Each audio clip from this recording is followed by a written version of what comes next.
Vikach Moshe's Atzmus Yosef Imo. Yosef took the remains, literally the bones of Yosef with him. Why did Moshe take the remains of Yosef? Hishbia is Bnei Yisrael Lemor. He had adjured the Bnei Yisrael, the Jewish people, saying, Pokod Yifkod, Elokim Eschem. These were the code words that were given to Yosef by Yaakov. That when the Redeemer will come, the code words are Pokod Yifkod. Pokod means he will acknowledge.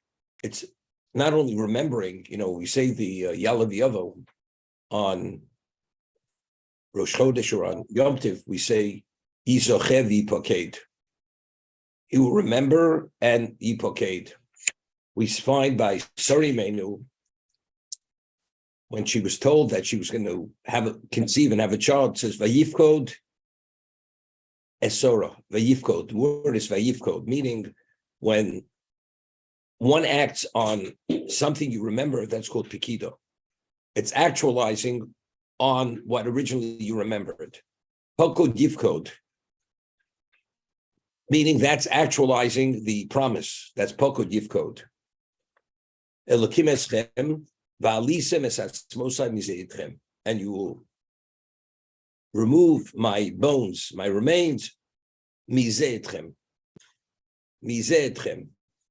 So we discussed in the past, what is the word mizer?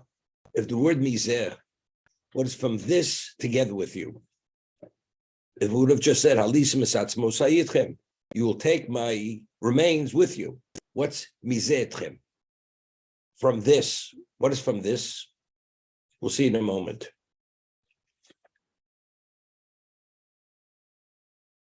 What's the double expression of hishbia, hishbia? It should say hishbia. What's hashbe, hishbia? What's this reiteration of adjuring? So Rashi cites the Mechilta, hishbiyam she'ashbu livneim. I mean, Yosef adjured his brothers, but his brothers wanted to be there at the time of redemption. So he adjured them that they take an oath that they're going to have their own children take the oath that when they leave, whenever that will be, as they take their own ancestors, their own antecedents remains out, they will take Yosef's remains together. Why did he adjure his own children? Ephraim and Nash take him out immediately. Yaakov, Yosef, Ani Shalit. Yosef says, I am a ruler. And therefore was within my ability to do this. But my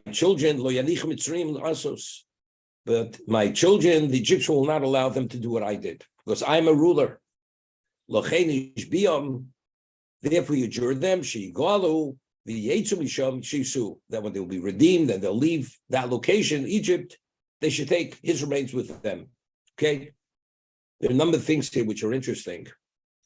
Now, we find that when Yaakov adjured Yosef, why did he adjure? He trusted Yosef. If Yosef gives his word that he's going to take his father out, he said he will. The answer is because Paro wouldn't have allowed it.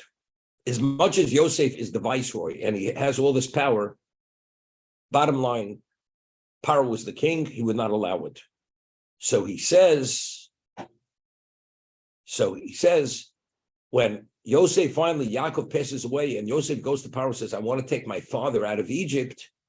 Paro says, you take him out as your father adjured you. He adds that.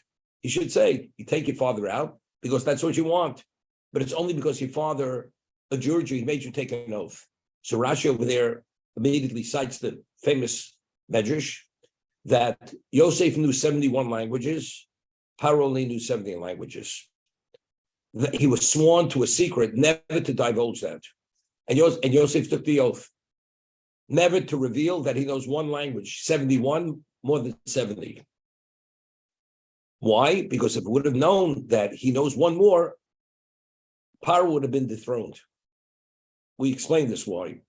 For whatever the reason is, So Yaakov understood this, that there's no way Paro will allow Yosef to take his remains out unless it's at the risk of him being removed from being the monarch.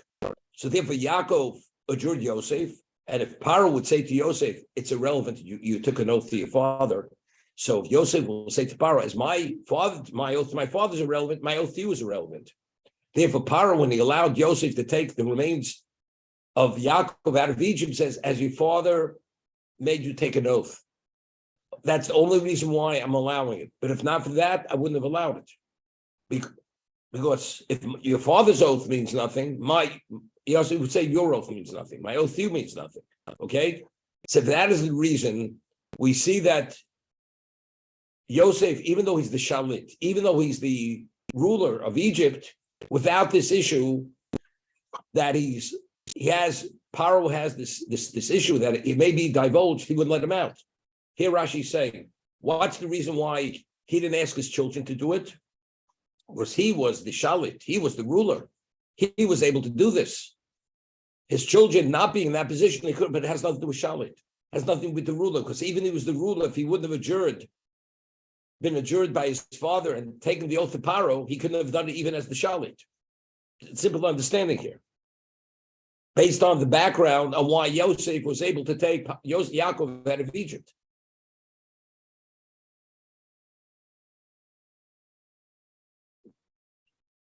Yosef being in a position of Shalit, leader. Now, I'd said then, if you remember, that Paro was paranoid about Yosef's power.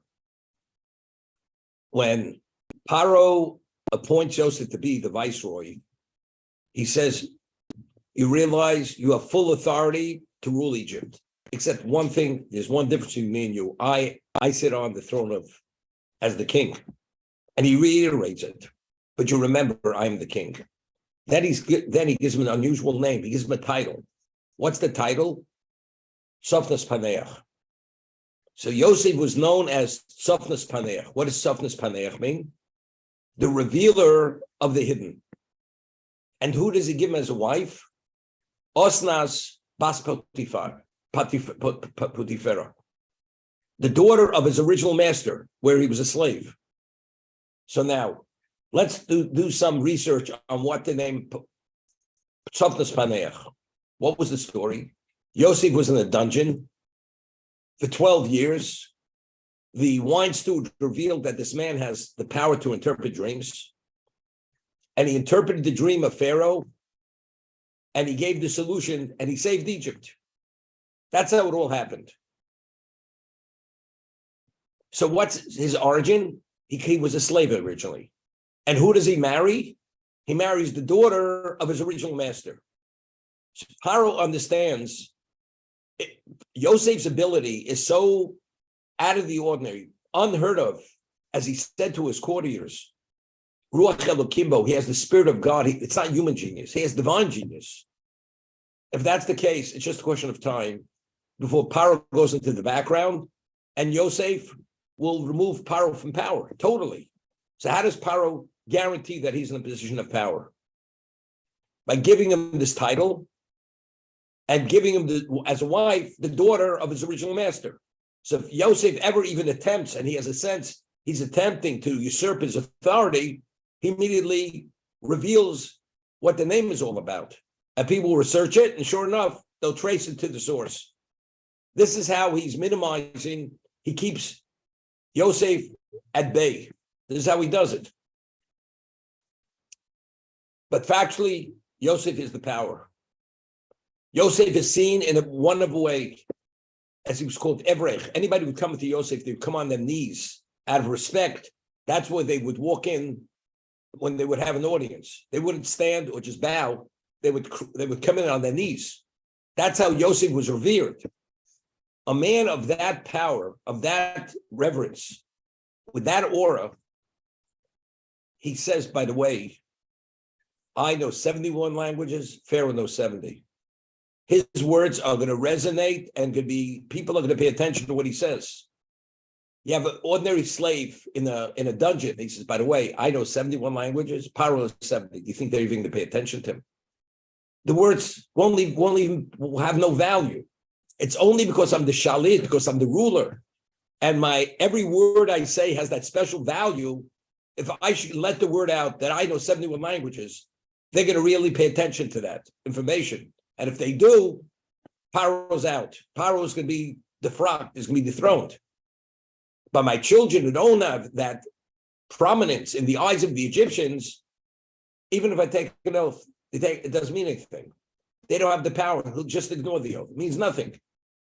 So that's what he means. I was the shalit because I was the ruler. Therefore, my words would resonate and be paid attention to. Therefore, I was able to do what my children would not be able to do.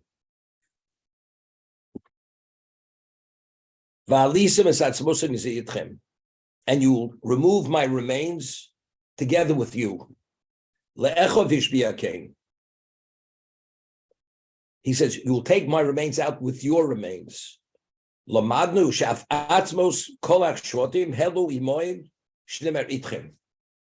we see over here that not only did Yosef want his remains to be removed, he says, together with yours. So when the Jews left Egypt, every tribe took the remains of their ancestor. So he says, when your children take yours, you should take mine with yours. So the obvious question is, now when Yosef passes away, we understand why his children can't take Yosef out of Egypt. But when the Jews leave Egypt, why can't Ephraim and Menashe, the two tribes, Ephraim and Menashe, why aren't they responsible for their father? What does he have to put the responsibility on all the tribes? When you leave, you should take my remains with you. As your descendants will take yours, my descendants will take mine. Menashe, Ephraim. But he's putting the onus on the rest of them. Why? Right? It's an obvious question. So we discussed in the past, we said there was a question here. The word mizeh is superfluous. It could have said, Va'alisem es atzmosei yitchem. What's mizeh yitchem? You will take my remains out from here. What's the mizeh? We discussed in the past that when Yosef was sent by his father to see the welfare of his brothers and the flocks, and he's looking for his brothers in Shechem, he doesn't locate them. He meets someone in the field, says, he meets an ish, a person in the field, and he says, who are you looking for? And he says, I'm looking for my brothers. And this person, this ish was Gabriel the archangel, in human form. He says, Yotzu mizeh. They went out mizeh. And he says they went to Dosan. They went to Dosan, another location. He could have said they went to, what is Yotzu mizeh? They went away from Zeh. So over there, the Mefarshim say the numerical value of Zeh is 12. Meaning, you see yourself part of the group. They see you, you're not part of them. You're not part of the 12. Yotzu mizeh. When Yosef adjured his brothers before he passed away, he says, you will take out my remains from mizeh. Unless you take out my remains and you assume that responsibility yourselves, the zeh to 12 is not reinstated. To reunify the 12, you have to make good on this. You have to make a correction. Meaning you're not fully reinstated and we're not fully stabilized as 12 tribes until you people make good on what? On what you did. If you look in the Midrash, in Midrash Tanchuma, he says, you people, you took me from Canaan and you sold me into Egypt. As you took me from Canaan, you sold me to Egypt, you have to bring me back to my origin. It's your responsibility. So the bringing him back is a correction on what they originally had done, selling him into slavery. This was part of the correction. Therefore, this is halisem atzmos mizeh. This is all. Everything is dependent on that zayin hey, on that 12. And unless you do it, we're not restored. So the question now is, that's why he put the onus on them, not on his children. They had to do it. Now, the fact who did it? Moshe Rabbeinu did it. So the Sefarno says, who is Moshe Rabbeinu? Moshe Rabbeinu is the leader of Klal Yisrael. he is the representation of every one of the tribes. So although he's one person, because he represents everyone, therefore him removing Yosef's remains is the equivalent of all the brothers, all the tribes taking out Yosef's remains. So by Moshe doing it, he met that criteria of the Zeh, he met that, and therefore this was considered a restoration of the 12. That's why the word says Mizeh. Okay?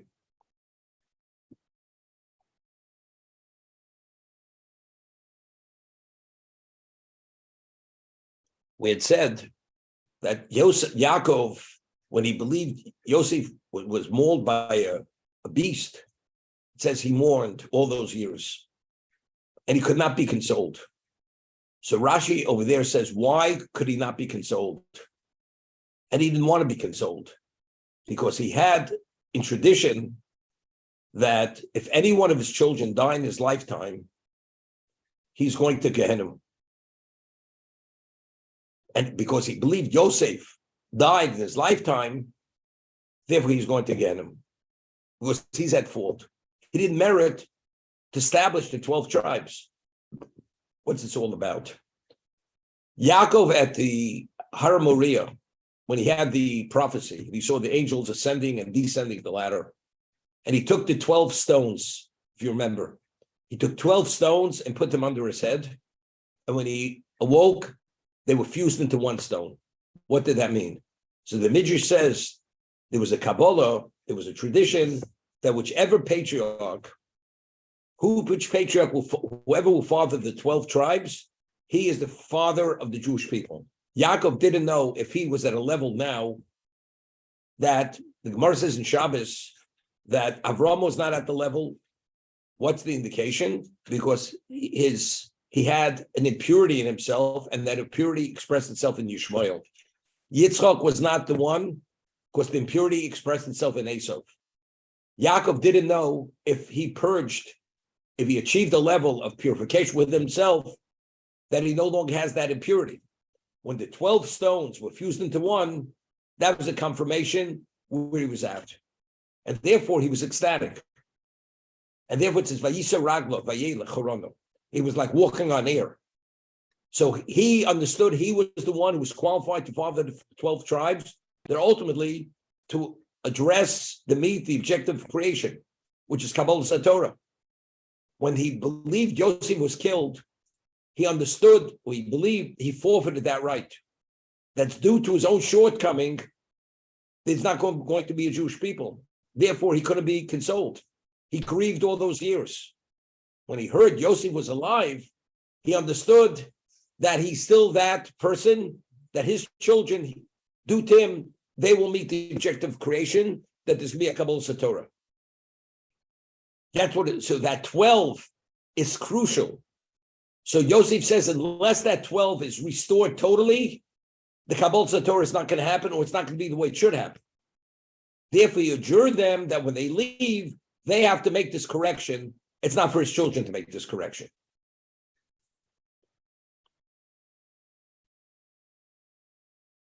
The Gemara in Sota cites a pasuk, a verse in Mishlei, Chacham lev yikach mitzvos. The one with the wise heart takes mitzvos. And the Gemara says, who's Chacham lev? Who's the one with the wise heart? It's Moshe Rabbeinu. It's Moshe. Why?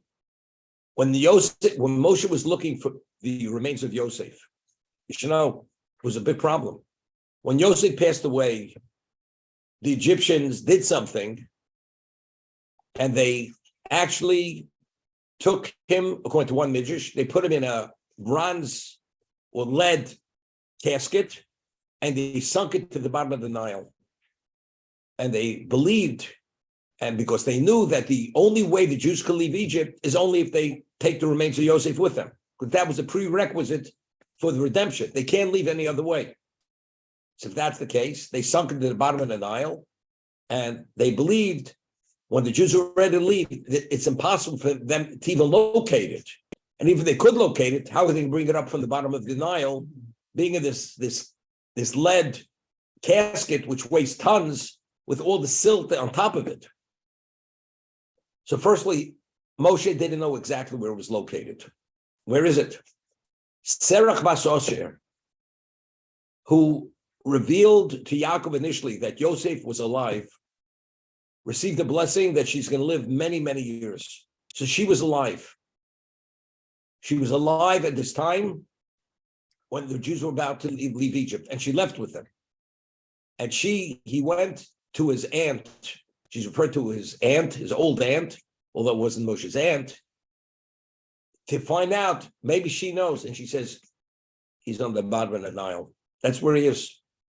So what did Moshe do? He takes a piece of pottery and he writes on the pottery, Alei Shor. Yosef, as we find that the blessing Yaakov had given him, he's referred to as the ox. B'chor Shor Hodolo, Karnei Rev Karnov. He has the power of an ox. And he writes on an Ali Shor, he takes the piece of pottery, throws it into the Nile, and he says to Yosef, Yosef, you adjured us that we have to take you with us. God is waiting, the clouds of glory are waiting, the Jewish people are waiting. Either you come up or we leave without you. That's what Moshe said. And he throws it into the water, it sinks.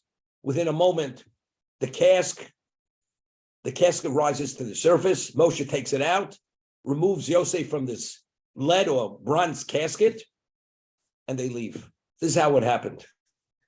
That's one midrash.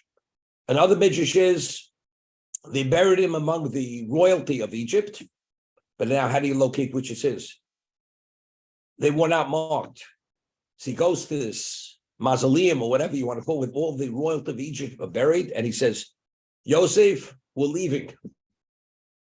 The same words, we're waiting to take you. If you're ready to come, we'll take you. If not, we're leaving. Suddenly, all of a sudden, his casket started to shake. And the moment it shook, he understood that's Yosef's casket, takes it out, takes his remains, and they leave Egypt.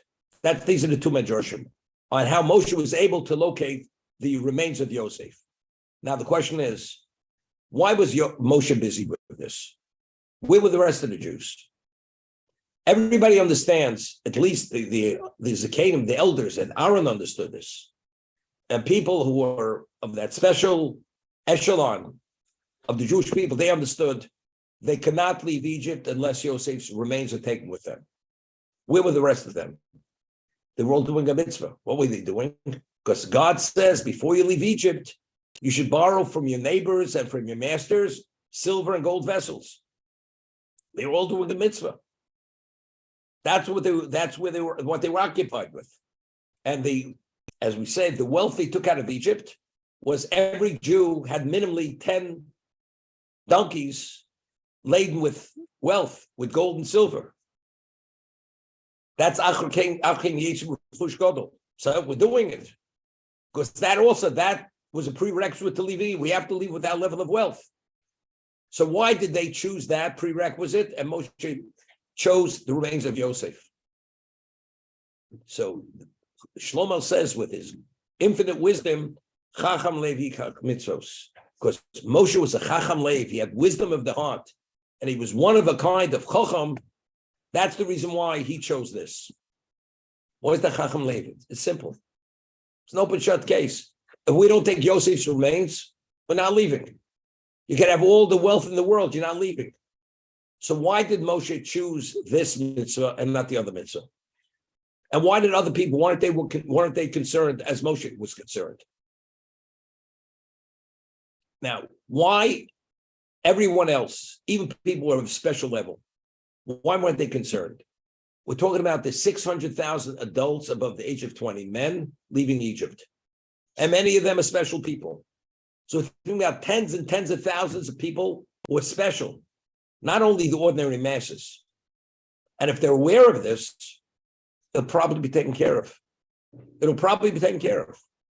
How's it possible it wouldn't be taken care of? You know what the answer is? There's no impossibility. It's possible that it may be overlooked. Everybody relies on everyone else, but at the end of the day, nobody may do it. And if that ever happens, we're stuck. We're not going. Moshe Rabbeinu understood. He didn't rely on probability or even beyond probability. He dealt with reality. Factually speaking, if everybody relies on everyone else, and factually, because of that, it's not addressed, we're stuck here forever. Therefore, because he was a Chacham Leiv, therefore, he addressed this issue and he attended to this.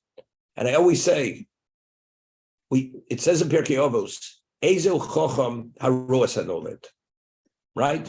A wise man sees what evolves, the repercussions in the future. He sees the eventuality. It doesn't say Ezel Chacham Hamevinis Hanolet, right? The wise man says, I understand what could be. He sees it. Seeing is reality. Understanding is abstract. I understand. No, he sees it. A person has been through the thick and thin of life. When something's not right, it's not, I understand it's not right. He sees it not to be right. Moshe being the Chacham Leiv, having that level of wisdom, as a result of that, he saw the reality. He wasn't going to rely on any probability, even though it's almost impossible. If it's not impossible, he's going to address this. Therefore, because Moshe was the Chacham Leiv, he's the one who took the Atzmos Yosef rather than anyone, because he knew regarding anyone else, they don't have that level of clarity.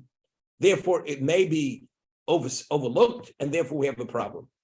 Therefore, it says Moshe took the Atzmos Yosef. Just want to bring another thing out. The Ramban writes, what was one of the allusions to Elul in the Torah? Right? It says God will circumcise Orlas levavchem levav zerecha. So the Ramban writes, and that's Elul. Es levavchem, v'es levav. If you remember, that's the first letters of these words spell Elul. To allude that a person has to do tshuva during Elul. Umaltem, you will circumcise the covering of your hearts and the hearts of your children. So there the Ramban writes, what is the Orlas Halev? The foreskin that's on the male organ, we understand what that is. What's the foreskin on the heart? So he explains that after Adam ate of the tree of knowledge, and he ingested that fruit which contained the ra, the evil, all drives and passions for anything which is contrary to spirituality, that's where it emanates from. And that's the heart. The heart craves certain things, stealing, sexual involvement, all kinds of things. That's the Orlas Halev. And it's referring to when Mashiach comes and God will expunge all evil from existence. The heart will no longer crave all that. That's the Orlas Halev. Because God will remove that impurity of the heart, and as a result of that, all a person would want to do, and a person will no longer have Bechira. Free choice will come to an end when Mashiach comes. That's the Ramban. Ezo Chocham Haros Hanolad. Chacham Leiv Yikach Mitzvos. Who was Moshe Rabbeinu? Moshe Rabbeinu was the most humble person ever lived. There was no I. So the level of clarity he had, the only reason why people have conflicts of interest was there's some level of conflict. Because I have other interests other than this interest. Moshe Rabbeinu had no other interests. One interest, to do the will of God. Therefore, he's the true Chacham Leiv. There was nothing which was not exactly accurate and eagle-eyed vision, because he was Chacham Leiv. He had the ultimate heart, the purest heart, because he didn't have the influences. He had no other interests other than what God wants. Therefore, he is the Chacham Leiv. And because of that, he addressed this, and everybody addressed everything else, because as much as that may be, but there's a conflict. You know what it means to leave Egypt with that kind of wealth? Tremendous value. Moshe had no interest in anything other than do the will of God. Therefore, he had the clarity on this. Therefore, he addressed it, which no one else addressed it for that reason.